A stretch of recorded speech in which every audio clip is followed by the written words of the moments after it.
pag-aralan ang kwento ng isang doktor sa isla ng Zanzibar. Ito ang kwento ni Josiah Tayali na pinamagatang Ang Kayumangging Pinto.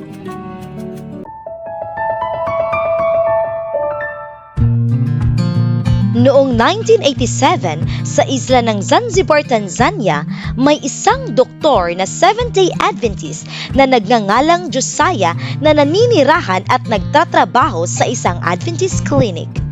Isang umaga ng Sabado, nagulat siya nang may kumatok sa kanilang malaking kayumangging pinto.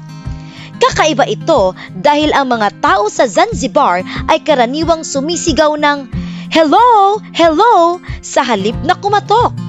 Nang buksan ni Josiah ang pinto, nakita niya ang 7 tao kabilang si Moises, ang kanyang pamilya at isang kaibigang nagngangalang Ezekiel.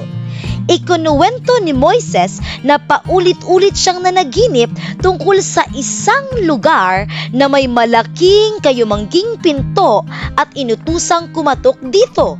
Sinabi rin sa kanya na ang mga taong magbubukas ng pinto ay mga Kristiyanong mula sa mainland na magtuturo sa kanya sa daan patungo kang Jesus.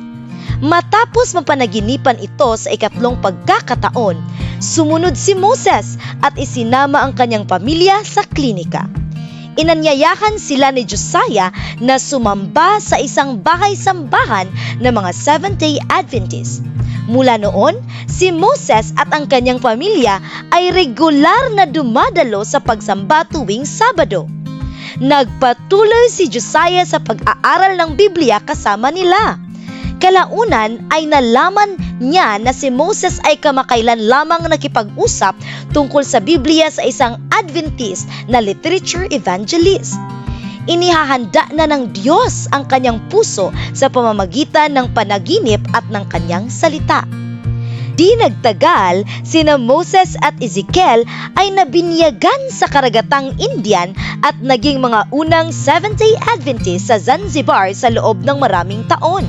Labis ang kagalakan ni Josiah nang makita niya kung paano inakay ng Diyos ang mga taong ito patungo kang Jesus.